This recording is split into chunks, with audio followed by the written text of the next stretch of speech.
aqui em cima ele tem uma setinha, tem um dedo apontando indicador, aí tem um lápis, tem um quadrado e tem um T. O T é para escrever texto, né? Você clica nele, clica no meio da tela e escreve como se fosse uma máquina de escrever, em vez de ficar com o mouse, né, do lápis e rabiscando irregularmente.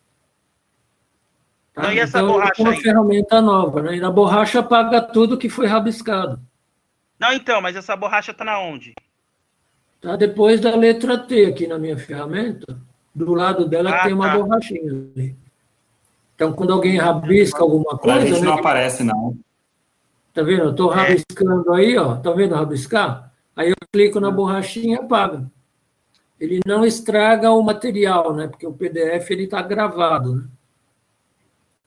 Mas ele simplesmente atualiza a tela em branco como outro lugar, né?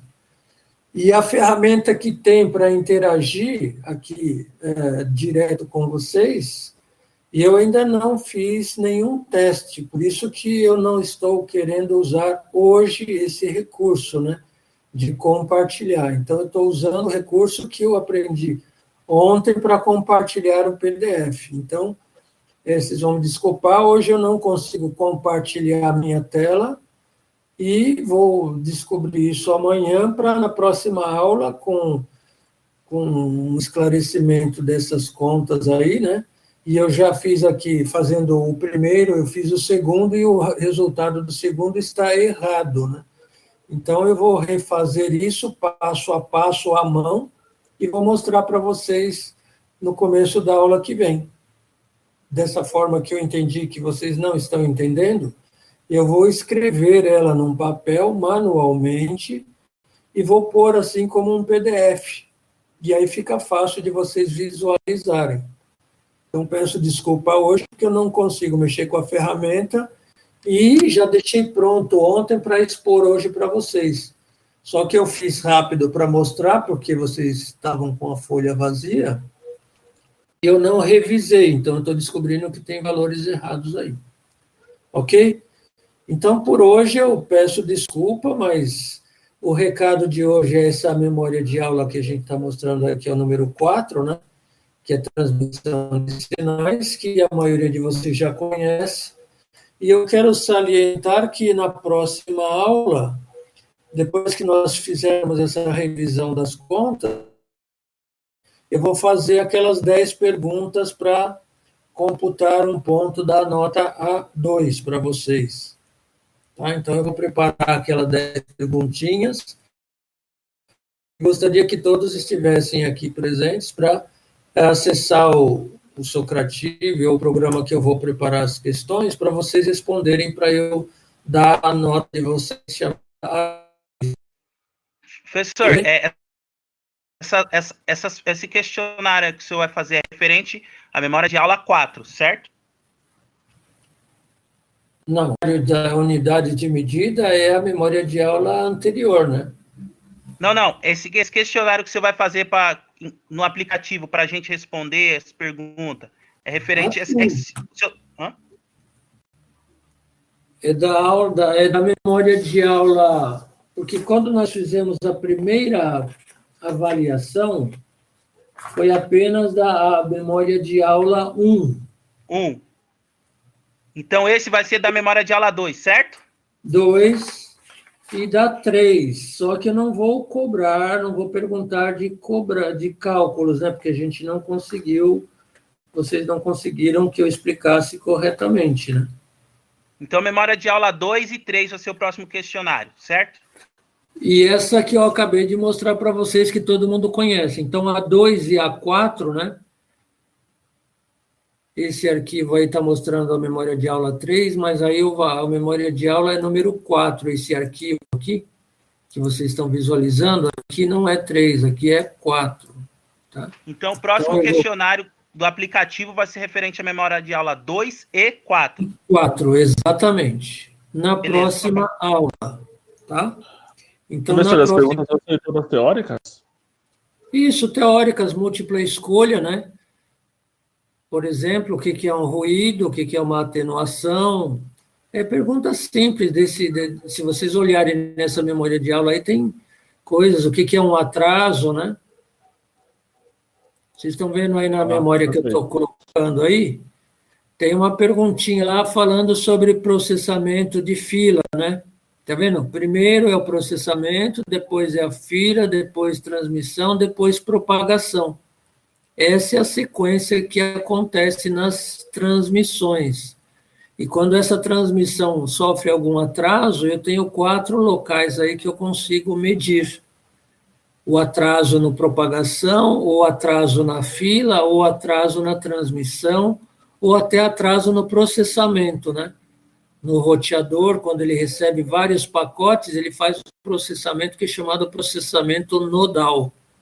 Então, ele pega todos os pacotes, forma uma fila e vai fazendo a fila que é a próxima seguinte, aí, né? O passo seguinte. Quando o processamento modal não cabe mais, ele descarta, né? Então, a fila está cheia, ele descarta, foi um dos motivos que a gente falou aí de perda, né? É o terceiro item da perda, descarte por filas nas transmissões. Então, essa figurinha que vocês estão vendo aí, né? Essa figura aqui, está lá nas questões da aula que vem, da pergunta que vem, né? Que eu pergunto exatamente a sequência dessas, do que é processamento, do que é fila, né? Está vendo a fila onde é aqui? Primeiro é o processamento, depois a fila, a terceira é a transmissão e o último é propagação. Então, isso daqui tem uma pergunta já lá nas questões, que vai ter essa figura aqui, vocês me dizerem quais são esses tipos de serviço e que podem calcular os atrasos, tá? Mas a memória de aula de do conhecimento que vocês já conhecem. Então, como eu escrevi ela, está impressa e já está na mão de vocês, vocês podem dar uma olhada, né? Para tirar alguma dúvida de alguma coisa que vocês não sabem, né? De definição ou de mensuração ou de transmissão de qualidade do sinal, né? Interferência, né? Que a gente fala aqui, que é uma interferência. Então, na aula que vem eu tenho 10 perguntas relacionadas a esse assunto e relacionadas à memória de aula 2, ok? E aí a gente esclarece, quero ativar essa ferramenta aqui para eu fazer eu estou fazendo o passo a passo de cada um aqui na mão e vou publicar isso que está à mão aqui, como eu posso publicar aqui. E a aula que vem, eu espero que a gente consiga tirar essas dúvidas, ok? Como a hora já está avançada, a gente perdeu muito tempo e não conseguimos resolver nada, né? Então é melhor a gente fechar aqui hoje para a gente não tomar mais tempo de você. Não, beleza, eu posso passar do limite da aula. E eu reforço que eu vou mudar a data da entrega do projeto integrado 3 para amanhã, às 24 horas, à meia-noite, né? Para que vocês possam postar lá no material de aula, onde tem essa atividade, para vocês enviarem o arquivo para mim, que eu preciso olhar ele para ele fazer a atividade 2, que eu vou apresentar na próxima aula. Ok?